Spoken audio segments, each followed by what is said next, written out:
సంతాన సాఫల్యతలో సమగ్ర సమాచారం అందిస్తున్నవారు శ్రీమతి doctor Andal Bhaskar M D D G O, doctor Bhaskar M D D A. నమస్కారం. జీవితం సమస్యల తోరణం. అన్ని స్థాయిలోనూ ఈ సమస్యలు మనుషుల్ని బాధిస్తూనే ఉంటాయి.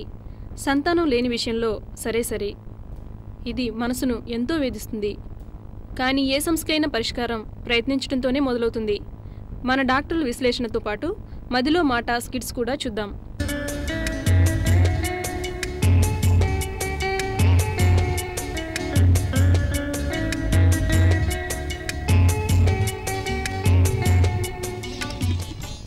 మగవాళ్ళలో లోపం అని తెలిసినప్పుడు వాళ్ళు ఎలా ఫీల్ అవుతారు? మగవాళ్ళలో లోపం వల్ల పిల్లలు కలగకపోతే దాన్ని మేల్ ఇన్ఫర్టిలిటీ అంటారు. ఆడవాళ్ళలో లోపం వల్ల పిల్లలు కలగకపోతే వాళ్ళు ఏంటంటే చాలా బాధపడతారు. కానీ మగవాళ్ళలో లోపం వల్ల పిల్లలు కలగకపోతే వాళ్ళు బాధపడడమే కాకుండా విపరీతమైన అవమానంగా ఫీల్ అవుతారు. ఎందుకు ఇట్లా అవమానంగా ఫీల్ అవుతారంటే ప్రస్తుత సామాజిక పరిస్థితుల్లో మగవాళ్ళ లోపం వల్ల పిల్లలు కలగకపోతే అది వాళ్ళ సెక్స్ సామర్థ్యాన్ని ప్రశ్నించినట్టు అవుతుంది. దీనివల్ల మగవారిలో కలిగే మార్పులు, భావావేశాలు ఎలా ఉంటాయి? దీనివల్ల వచ్చే మార్పులు మగవాళ్ళలో వాళ్ళ బేసిక్ పర్సనాలిటీ మీద, తర్వాత ఈ సమస్యను వాళ్ళు ఎట్లా తీసుకుంటున్నారు అనే దాని మీద ఆధారపడి ఉంటుంది. చాలామంది చాలా రకాలుగా రియాక్ట్ అవుతారు. మొట్టమొదట గ్రూప్ ఏంటంటే వాళ్ళు అసలు ప్రాబ్లం ఉందని యాక్సెప్ట్ చేయరు. ఎందువల్లంటే భార్యాభర్తల మధ్య కలయిక సక్రమంగా జరిగిపోతున్నప్పుడు ఇంకా నాలో ఏం ప్రాబ్లం లేదు, నేను ఎందుకు ట్రీట్మెంట్కి అసలు రావాలి, ఏదైనా లోపం ఉంటే భార్యలోనే ఉంటుంది, ఆమెనే పోయి చూపించుకోండి అని అంటాడు. కానీ ఇటువంటి వాళ్ళంతా అర్థం చేసుకోవాల్సింది ఏంటంటే కేవలం భార్యాభర్తల మధ్య కలయిక సక్రమంగా జరుగుతున్నంత మాత్రాన మగవాళ్లలో లోపం లేదు అని తేల్చలేము. అంటే ఈ వీర్యం పరీక్ష చేసి వీర్యంలో పారామీటర్స్ అన్నీ ఎట్లా ఉన్నాయి అని చూసుకోవాలి. ఇంకొక గ్రూప్ ఉంది, వాళ్ళు ఏంటంటే వాళ్ళు కూడా అసలు ట్రీట్మెంట్కి రారు. ఎందుకు ట్రీట్మెంట్కి రారంటే వాళ్ళు ట్రీట్మెంట్కి కానీ వస్తే మనకు పరీక్ష చేసి ఏదైనా లోపం ఉందని చెప్తారేమో. లోపం ఉందని చెప్తే అది చాలా అవమానకరంగా ఉంటుంది. మనకి మన భార్యను ఎట్లా ఫేస్ చేయాలా, మూడో మనిషికి తెలిస్తే ఎట్లా ఉంటుంది, ఇట్లా ఆలోచించి వాళ్ళు తప్పించుకో తిరుగుతుంటారు అన్నమాట. అందుకని ట్రీట్మెంట్కి రారు. దీన్ని డినయల్ అంటారు. ఇదొక డిఫెన్స్ రియాక్షన్.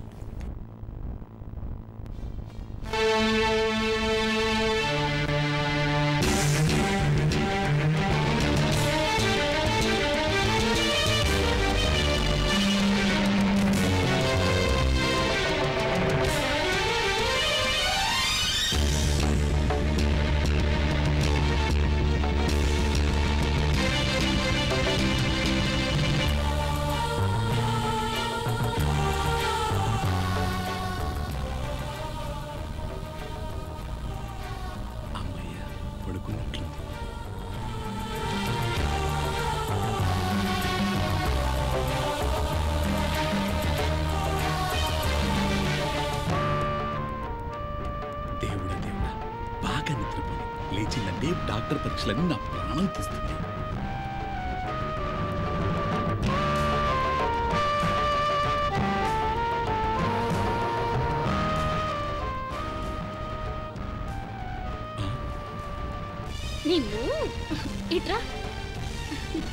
వస్తున్నా.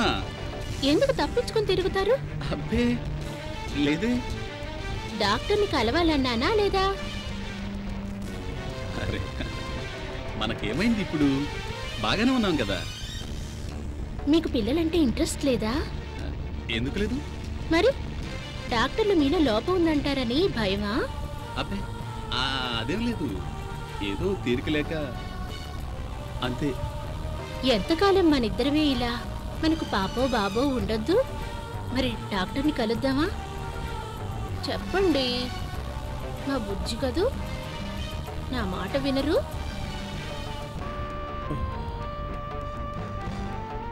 అవును, వెళ్ళాలి. ప్లీజ్ చెప్పండి, మీ గురించి ఎవరైనా ఏదైనా అనుకుంటారని భయమా? మీ సామర్థ్యం నాకు తెలుసు కదా, చెప్పండి. సరేలే, అలాగే వెళదాం.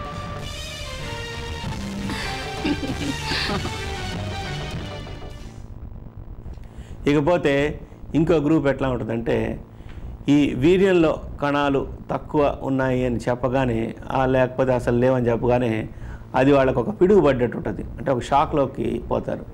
నేనేంది అంటే ఫిజికల్గా అంతా బాగానే ఉన్నాను కదా, ఎందుకు ఇట్లా జరిగింది అని వరి అవుతారు. ఇట్లా వరి అవుతా వాళ్ళు తీవ్రమైన మానసిక వ్యధకి గురవుతుంటారు.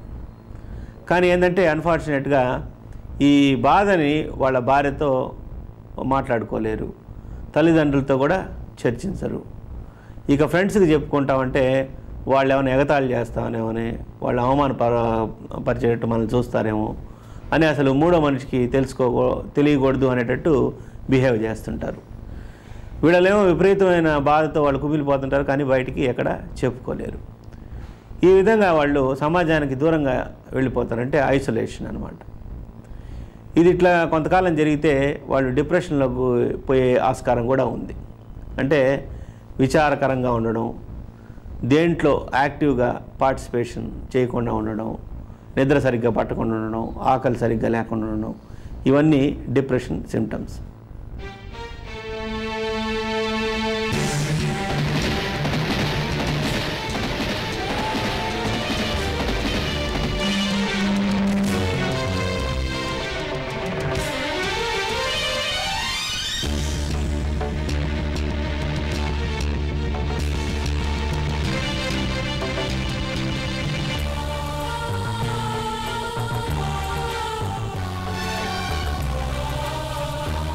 ఏమండి, ఎందుకొచ్చా? అంతా ఎంత వెతికాను. ఇక్కడ కూడా నన్ను వదలవా? నేను మీ భార్య నుండి, అలా అనకండి. వెళ్తావా నదులు దూకి చావమంటావా? ఏమండి, అంత మాట అనకండి. ఏంటి పిల్లలు పుట్టకపోతే నేను అసమర్థుడిగా కనపడ్డానా? టెస్ట్ చేయించుకోవచ్చుగా. ఏంటి టెస్ట్? స్పెరమ్ కౌంట్ తక్కువ అంటారు అంతేగా. వెళ్ళ తక్కువ ఎక్కువ మనకు తెలియదు కదండి. వెళ్ళవా? ఏంటి తెలిసింది? లేకపోతే నదులు దూకి చస్తా. ఏమండి, వద్దండి, నేను వెళ్ళిపోతాను. ఇలా రావేను.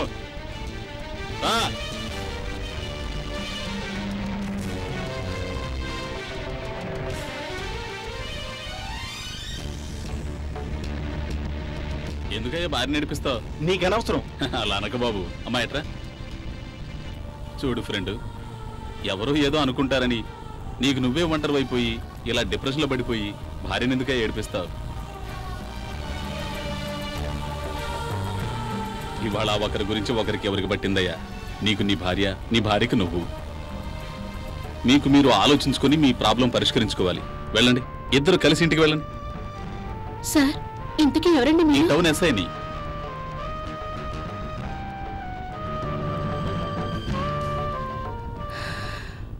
ఇంకో గ్రూప్ ఉంది.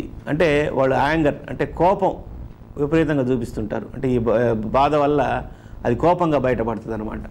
అంటే భార్యని విపరీతంగా తిట్టడం, అసందర్భంగా కోపపడడం, అంతేకాకుండా వీళ్ళు వర్క్ చేసే ప్లేస్లో వీళ్ళ సబార్డినేట్స్తో కానీ ఇంకా ఎవరితోనైనా కానీ తగువ పెట్టుకుంటుండడం, కోపపడడం, ఇటువంటి బిహేవియర్ కూడా చూస్తుంటాం. అంటే కేవలం వీళ్ళు పడే బాధ ఆ విధంగా ప్రకటితం అవుతుంది. మగవారిలో లోపం ఉన్న ప్రతి ఒక్కరూ ఇలానే ఉంటారా? మగవారిలో లోపం ఉన్న ప్రతి ఒక్కరూ ఇలానే ఉండాలని లేదు. అంటే ఒక్కొక్కరు ఒక్కొక్క ఫేజ్లో ఉండొచ్చు. ఇందాక చెప్పినట్టు phase of denial, anger, isolation, depression, ఇట్లా కొన్నిసార్లు ఏంటంటే ఒక ఫేజ్లోంచి ఇంకొక ఫేజ్లోకి పోవచ్చు. కానీ అల్టిమేట్గా ఏంటంటే వీళ్ళు యాక్సెప్ట్ చేస్తారు. అంటే దీన్ని ఫేజ్ ఆఫ్ యాక్సెప్టెన్స్ అంటారు. ఏమని, ఇది నాకు ప్రాబ్లము, దీనికి పరిష్కారం ఉంది, దీనికి పరిష్కారం లేదు, లేకపోతే దీనికి పరిష్కారం ఎట్లా చేసుకోవాలనేది ఫైనల్గా అందరూ అంటే most of the people accept చేస్తారు. కాకపోతే ఈ ఫేజ్ ఆఫ్ యాక్సెప్టెన్స్ అనే దానికి రావడానికి ఒక్కొక్కరికి ఒక్కొక్క టైం పడుతుంది. కొందరి దంపతుల్లో ముఖ్యంగా మగవాళ్ళలో చాలా క్విక్గా వచ్చేస్తారు, కొందరిలో చాలా టైం తీసుకుంటుంది. కాఫీ ఇమ్మన్నాను కదా. అబ్బా తెస్తున్నాను, ఉండండి. అడిగిన వెంటనే ఇవ్వకపోతే ఆ తర్వాత చచ్చినా తాగను. చూడెలా ఉన్నారు, బొంగు ముద్దు పెట్టుకుని. తాగండి. గ్లాసులో తెచ్చావేంటి? కప్పులు లేవా? కోపంలో ఉన్నారని, ఉంటే పగలగొడతారని. నీ అమ్మగారు సొమ్మేం కాదులే. సరేలే, కాఫీ చల్లారిపోతుంది, తాగండి. అంటే చల్లారిపోతుందని నేను కాఫీ తాగలా? అవును. నా కోసం కాఫీనా లేకపోతే కాఫీ కోసం నేనా? చెప్పు చెప్పు. ఏదైనా వేడి మీద ఉన్నప్పుడే తాగాలి.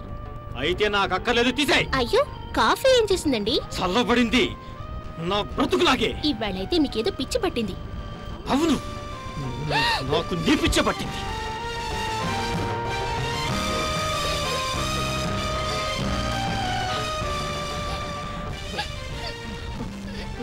Sorry, I'm so sorry. పిల్లలు లేరని అందుకు నేను ఎగతాళైపోయాను. Sorry, I'm so sorry. ఏడవద్దు, ఏడవద్దని చెప్పినా ఏడవద్దు. ఏమండి, ఒక్కసారి పరీక్ష చేయించుకోండి. అదే వద్దు, వద్దు. చిచి.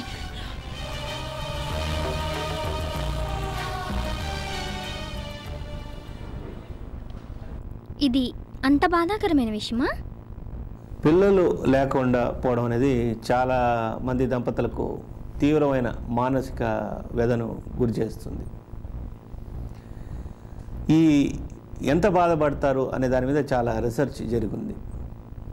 ఇప్పుడు ఒక క్యాన్సర్ పేషెంట్లో అంటే తనకు ఆ జబ్బు వచ్చినప్పుడు ఎంత మానసిక వ్యధకు గురవుతాడో, దాదాపు చాలా కాలంగా పిల్లలు లేకపోతే ఇంత తీవ్రమైన బాధ అంటే మానసికమైన బాధ వీళ్ళలో కూడా ఉంటుంది. కానీ ఇప్పుడు ఈ క్యాన్సర్ పేషెంట్ అనే అతనికి కేవలం మానసికమైన బాధే కాకుండా శరీరంలో కూడా ఎటువంటి బాధపడేది అనేది ఎదుటి మనిషికి తెలుస్తుంటుంది. కాబట్టి ఎదుటి వాళ్ళు ఇతను ఎంత బాధపడుతున్నారు దాన్ని అర్థం చేసుకోగలుగుతారు, అంతేకాకుండా సానుభూతి చూపిస్తారు. కానీ ఇక్కడ పిల్లలు లేని దంపతుల దగ్గరికి వచ్చేటప్పటికి ఏమవుతుంది, శారీరకంగా ఏం పెద్ద బాధ కనిపించదు. ఈ మానసికమైన బాధ అనేది లోపలే ఉంటుంది. అందుకని ఈ బాధను వీళ్ళు ఎదుటి వాళ్ళు అర్థం చేసుకోలేరు. అట్లా సక్రమంగా అర్థం చేసుకోలేకుండా పోబట్టే వాళ్ళని ఎగతాళి చేయడం కానీ లేకపోతే వాళ్ళని చిన్న చూపు చూడడం కానీ జరుగుతుంది. అంతేకాకుండా ఈ పెయిన్ ఆఫ్ ఇన్ఫర్టిలిటీ, ఈ బాధ అనేది అదొక డిఫెన్స్ రియాక్షన్. అసలు పెయిన్ అనేది మన బాడీకి ఒక డిఫెన్స్. ఎందుకంటే ఫర్ ఎగ్జాంపుల్ ఇప్పుడు ఏదైనా వేడిగా కాలుతున్న గ్లాస్ను కానీ దేనైనా పట్టుకున్నాం అనుకోండి, మనకి చెయ్యి కాలుతుంది కాబట్టి ఇమీడియట్గా చేతిని దూరం తీసేస్తాం. లేకపోతే మనకు ఆ నొప్పి అనేది తెలియకపోతే చెయ్యి అంతా మొత్తం డ్యామేజ్ అయిపోతుంది. ఆ విధంగా ఈ పిల్లలు లేరు అనే బాధ ఉండబట్టే ఇది ఒక సమస్యగా తీసుకొని వాళ్ళు దాన్ని పరిష్కారం చేసుకోవాలనుకుంటారు. ట్రీట్మెంట్ అయినా కానీ ఇంకా ఏ విధంగా అయినా కానీ. ఇది ఇంతవరకు ఉంటే ఏం పర్వాలే. కానీ చాలా సందర్భాల్లో ఈ పెయిన్ అంటే ఈ బాధ అనేది ఎంత తీవ్రంగా ఉంటుందంటే దాంట్లో ఆల్మోస్ట్ వీళ్ళు మునిగిపోతారు. అప్పుడే ఇది ఒక సమస్య. ఒంటి మీద గాయం కాదు, బాధ కనపడటానికి గుండె కోత ఎవరికి తెలుస్తుంది? ప్రతివాడు అడిగేవాడే పిల్లలు ఉన్నారా అని. అసలు ఒకటి విషయం ఒకటికేంటి, చాలా బాధపడుతున్నావు అన్నమాట. మామూలు బాధ కాదురా, గాయంలా సలుపుతుందా? అదేగా చెప్తుంది. గాయమైతే ఏం చేస్తాం? మందులు పడతాం. ఇది అంతే, మందులు వాడు పోతుంది. ఇది మనసులో గాయం, దానికి ప్రశాంతతే మందు. పిల్లలు లేక వచ్చిన బాధ ఇది. లేకున్నా ఉన్నా ఏదో ఒకటి సమస్యగా బాధ పెడుతూనే ఉంటుంది. పిల్లలు పుడతారా లేదా అన్నది నీకు నువ్వు ఆలోచించి గుండె గాయం చేసుకుంటే కుదరదు. అది డాక్టర్లు చెప్పాలి, పరిష్కారం కూడా వాళ్ళే చెప్పాలి. తెలిసిందా? పిల్లలు లేనివారు మాకే ప్రాబ్లమ్స్ ఉన్నాయి ఇంకెవరికీ లేవు అని ఎందుకు ఫీల్ అవుతారు? ఇది చాలా మంచి ప్రశ్న అండి. చాలామంది మా దగ్గరకు వచ్చిన దంపతులు అంటే ఈ పిల్లల కోసం వేసే ముఖ్యమైన ప్రశ్నల్లో ఇది. మాకే ఎందుకు ఈ ప్రాబ్లము, మేమేం పాపం చేసాము, మేము ఎవరికి హాని చేయలేదు కదా, మిగతా వాళ్ళంతా బాగానే ఉన్నారు కదా అని బాధపడిపోతుంటారు. కానీ వీళ్ళంతా అర్థం చేసుకోవాల్సిన ముఖ్యమైన విషయం ఒకటి ఉంది. ప్రపంచంలో ఏ మానవుడికైనా కానీ, వాడు ఎంత గొప్పవాడైనా అంటే ఎంత ధనవంతుడైనా కానీ లేదా ఎంత పేదవాడైనా కానీ సమస్యలు అనేవి ఖచ్చితంగా ఉంటాయి. అదేవిధంగా ఎంత పవర్ఫుల్ పర్సన్ అయినా, ప్రెసిడెంట్ అయినా ప్రైమ్ మినిస్టర్ అయినా కానీ సమస్యలు ఖచ్చితంగా ఉంటాయి. కాకపోతే ఈ సమస్యలు అనేవి వాటి టైప్ ఆఫ్ ప్రాబ్లం, అంటే ఒక్కొక్కరికి ఒక్కొక్క రకమైన సమస్య ఉండొచ్చు. రెండోది ఆ సమస్య తీవ్రత ఒక్కొక్కరికి ఒక్కొక్క విధంగా ఉండొచ్చు. కానీ సమస్యలు లేని మానవుడు మాత్రం లేడు. ఇంకొక విషయం ఏంటంటే మిగతా సమస్యలు, అంటే ఆర్థికమైన సమస్య లేదా అనారోగ్యం లేకపోతే ఏదైనా ఉద్యోగం లేనప్పుడు ఇంకా లైఫ్లో ఏ సమస్య వచ్చినా కానీ మన యొక్క అప్రోచ్ ఎట్లా ఉంటుందంటే ఇది సమస్య, దీన్ని ఎట్లా పరిష్కారం చేసుకోవాలని ఆలోచించి పరిష్కారం చేసుకోవడానికి పాజిటివ్గా ఆలోచించి ప్రయత్నిస్తాము. చాలాసార్లు ఈ సమస్యల్లో నుంచి బయటపడతాం. ఎందుకంటే మన జీవితంలో కానీ వెనక్కి చూసుకుంటే మనకు చాలా సమస్యలు వచ్చి ఉంటాయి ప్రతి ఒక్కరికి. వాటిని ఫేస్ చేసి ఉంటాం, వాటి నుంచి బయటపడబట్టే ఈ స్థితికి మనం వచ్చి ఉంటాం. వీళ్ళు కూడా, అంటే ఈ పిల్లలు లేని దంపతులు కూడా అర్థం చేసుకోవాల్సిన విషయం ఏంటంటే మిగతా సమస్యల్లాగే ఇది కూడా ఒక సమస్య. దీన్ని మనం ప్రయత్నం చేసి సరైన అప్రోచ్లో పాజిటివ్గా తీసుకుంటే డెఫినెట్గా బయటపడేదానికి అవకాశం ఉందని తెలుసుకోవాలి. కానీ చాలామంది పిల్లలు లేని దంపతులు ఎట్లా ఉంటుందంటే అప్రోచ్ వాళ్ళలో ఒక నిస్సహాయత కనిపిస్తుంది. ఏమని, అసలు సమస్యని పరిష్కారానికి ముందే అసలు ఈ సమస్య పరిష్కారం అవుతుందా లేదా, నాకు అసలు పిల్లలు పుడతారా, పుట్టకపోతే ఏం చేయాలి, ఈ విధంగా వీళ్ళు ఈ ప్రాబ్లంని తీసుకుంటారు. ఇందాక చెప్పినట్టు వీళ్ళు ఒక పాజిటివ్ అప్రోచ్తో దీన్ని అప్రోచ్ అయితే చాలా సందర్భాల్లో ఇప్పుడు మోడర్న్ టెక్నాలజీ సైన్స్ అడ్వాన్స్ అయింది కాబట్టి చాలా సందర్భాల్లో ఈ సమస్య డెఫినెట్గా పరిష్కారం అయ్యేదానికి ఆస్కారం ఎక్కువ. ప్రపంచంలో అంతా బాగానే ఉన్నారు, మాకే ఎందుకు పిల్లలు పుట్టలేదు? ఏం పాపం చేశాం భగవంతుడా, మాకి కర్మేంటి? మంచి భార్యనిచ్చాం, బ్రతకడానికి మార్గాన్ని చూపాము, మా బ్రతుకి ఇంత పెద్ద సమస్య ఏంటి స్వామి? పిల్లలు పుట్టి చచ్చిపోయినా బాధ లేదు, పుడితే చాలు అందరిలో నవ్వుల పాలైపోతున్నాం స్వామి. భగవంతుడు వచ్చి పుట్టిస్తాడా నాయనా? ఇది కలియుగం, వైద్యుల దగ్గరకు వెళ్ళాలి. పుణ్యం కావాలంటే భగవంతుడు, పుత్రుడు కావాలంటే డాక్టర్లు. ఈ సమస్య కొందరిలో ఎక్కువ బాధను కలిగిస్తుంది, కొందరిలో అంత బాధ కలిగించదు. ఎందుకని? ఎందువల్లంటే ఇంతకుముందే చెప్పినట్టు ఈ సమస్యని ఎలా తీసుకుంటారు అనే దాని మీద ఆధారపడి ఉంటుంది. అంతేకాకుండా వాళ్ళ యొక్క పర్సనాలిటీ మీద ఆధారపడి ఉంటుంది. అందుకనే కొందరిలో ఎక్కువ బాధ ఉండడం చూస్తాము, కొందరిలో ఆ బాధ యొక్క తీవ్రత తక్కువ ఉండడం అనేది చూస్తుంటాం. దీనికి ఒక సంఘటన చెప్తానండి.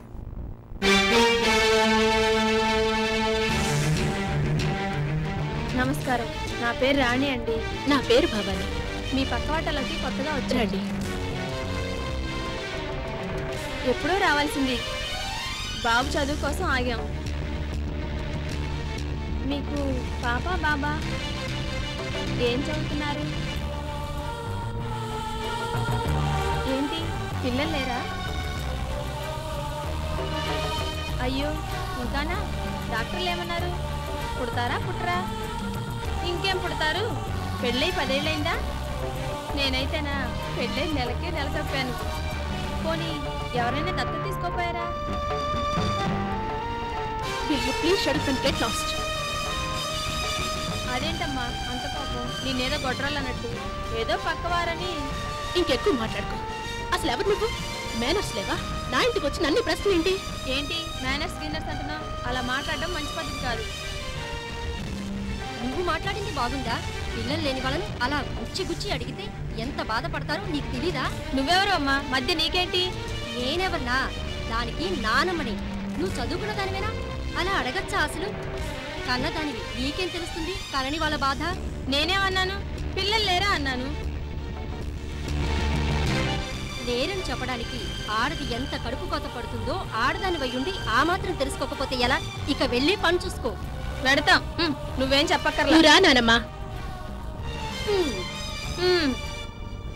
ఆరోగ్యం బాగుందా నానమ్మా? బాగానే ఉన్నా. మా దగ్గరికి ఒక వెల్ ఎడ్యుకేటెడ్ కపుల్ వచ్చారు. వాళ్ళకి దేవుని మీద కూడా భక్తి చాలా ఎక్కువ. ఒక 10 ఏళ్ళు అయి ఉంటుంది పెళ్ళయి. వచ్చిన ప్రతిసారి కంట్లో నీళ్లు పెట్టుకునేది ఆమె. అంటే విపరీతంగా బాధపడిపోయేది. ఏమని, ఇప్పటికే 10 ఏళ్ళు అయింది, ఇంకా పుడతారా పుట్టరా, ఏం చేయాలి మేము పుట్టకపోతే, ఇట్లా ప్రతిసారి బాధపడుతుండేది అనమాట. కొంతకాలం ట్రీట్మెంట్ తీసుకున్న తర్వాత మళ్ళీ కనిపించలే. ఒక 2-3 నెలలు అయిన తర్వాత మళ్ళీ ఆమె వచ్చింది. వచ్చిన తర్వాత ఏం చెప్పిందంటే, డాక్టర్ గారు మేము ట్రీట్మెంట్ ఆపేసామండి అని. నేను వింటూనే ఉన్నాను. ఇప్పుడు మాకు బాగానే ఉంది, హాయిగానే ఉందండి అని. నాకు ఏం అర్థం కాలేదు. ట్రీట్మెంట్ ఏమో ఆపేసానంటుంది, ఇంకా పిల్లలు లేరు, అయినా కానీ అప్పుడు అంత బాధపడేది, ఇప్పుడు అంత బాధ ఆమెలో కనిపించడం లేదు, ఎందుకని అని నాకు అనుమానం వచ్చి అడిగాను. ఏం జరిగిందమ్మా, ఎందుకు ఆపేశారు ఏంటని అడిగితే ఆమెకు జరిగిన ఒక సంఘటన చెప్పింది. ఆమె చుట్టుపక్కల ఇళ్లలో సమస్యలు, అంటే ఈ పిల్లలు లేని వాళ్ళందరికీ 2-3 ఆమె దగ్గరికి వస్తే ఆమె వాళ్ళ కోసం ప్రేయర్ చేసిందంట. ప్రేయర్ చేసినప్పుడు వాళ్ళందరికీ పిల్లలు కలిగారు. అదేవిధంగా ఇంకొకసారి ఇంకొక ఆమె కూడా పిల్లలు లేని ఆమె ఈమె దగ్గరికి వస్తే ఆమె కోసం ప్రేయర్ చేసింది. ఆమె ప్రేయర్ చేసిన తర్వాత వెళ్ళిపోతున్నప్పుడు అడిగిందంట, ఏమని, ఏమమ్మా మాకందరికీ ప్రేయర్ చేస్తేనే పిల్లలు కలుగుతున్నారు, నువ్వు ట్రీట్మెంట్ కూడా తీసుకుంటున్నావు కదా, ఇంకా ఏమి నీకు లేరు అని అడిగింది. ఆ మాట అడిగేసరికి అసలు ఈమెకి నోట్లో నుంచి మాట రాలే, ఏం చెప్పాలో అర్థం కాలే, ఏం మాట్లాడలేక అట్లే ఉండిపోయాను అని చెప్పింది. తర్వాత ఆ రోజు రాత్రి అంతా అసలు తీవ్రమైన బాధ, అంటే నిద్రపట్ల, రాత్రంతా ఏడుస్తూనే ఉండిందనమాట. ఏంది నాకు మాత్రం కలగలేదు, ఆమె చెప్పినట్టు మిగతా వాళ్ళందరికీ నేను ప్రేయర్ చేస్తే కలుగుతున్నాను కదా, నేను దేవుని మీద అంత భక్తి ఉంది కదా అని ఏడవడం, కొద్దిసేపు నిద్రపోవడం, నిద్ర సరిగ్గా పట్టకుంటే మళ్ళీ లేయడం, బాధపడడం, ఏడవడం, ఇట్లా నైట్ అంతా జరిగిందనమాట. ఒకానొక టైంలో చాలాసేపు తర్వాత ఆమెకు ఒక ఆలోచన వచ్చింది. ఏమని, మామూలుగా పిల్లలు అంటే గర్భం వస్తే నాకు వచ్చే సమస్యలన్నీ దేవుడికి తెలుసు. అంటే కొన్నిసార్లు గర్భం వచ్చిన తర్వాత ప్రాణానికి కూడా ప్రమాదం జరిగే ప్రాబ్లమ్స్ ఏమన్నా ఉండొచ్చు. మరి అన్నీ ఆయనకి తెలుసు కాబట్టి ఆయన నాకు గర్భాన్ని వెంటనే ఇయ్యలేదేమో, లేకపోతే రానియకుండా చేస్తున్నాడేమో అని ఆలోచన వచ్చింది. ఎప్పుడైతే ఈ ఆలోచన వచ్చిందో అసలు ఆమెకి అప్పుడు దాకా పడిన బాధ అంతా అసలు మర్చిపోయింది. కాబట్టి దీని నుంచి మనం తెలుసుకునేది ఏంటంటే, అంతకుముందు లాగే సమస్య ఉంది, అప్పుడు లేరు ఇప్పుడు లేరు పిల్లలు. కానీ ఎప్పుడైతే ఈమెలో మార్పు, అంటే ఈమె యాటిట్యూడ్లో మార్పు వచ్చిందో, ఒకప్పుడు తీవ్రమైన బాధగా ఉండింది, ఇప్పుడు అంత బాధ లేదు. బాధపడకండి, ఈ సమస్య మీ ఒక్కరికైనా చెప్పండి.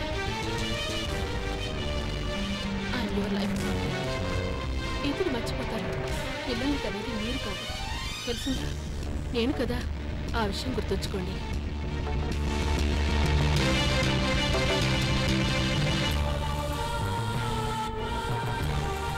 కష్టమైనా సుఖమైనా మనం కలిసే పంచుకోవాలి. నన్ను ఇగ్నోర్ చేస్తున్నారు, ఇదేమైనా బాగుందా?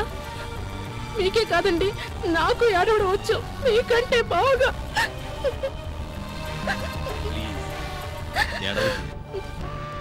పరిష్కార మార్గం మనమే కలిసి ఆలోచిద్దాం. ఇలాంటి బాధ నుండి బయటపడటానికి మీరిచ్చే సలహా ఏమిటి? అంటే భార్యాభర్తలు ఇద్దరు ఈ సమస్య నీది నాది అనుకోకుండా ఈ సమస్య మనది అని ఒక యూనిట్ లాగా ఉండి ఒక పాజిటివ్ యాటిట్యూడ్తో తీసుకున్నప్పుడు ఈ సమస్యని పరిష్కారం చేసుకోవచ్చు.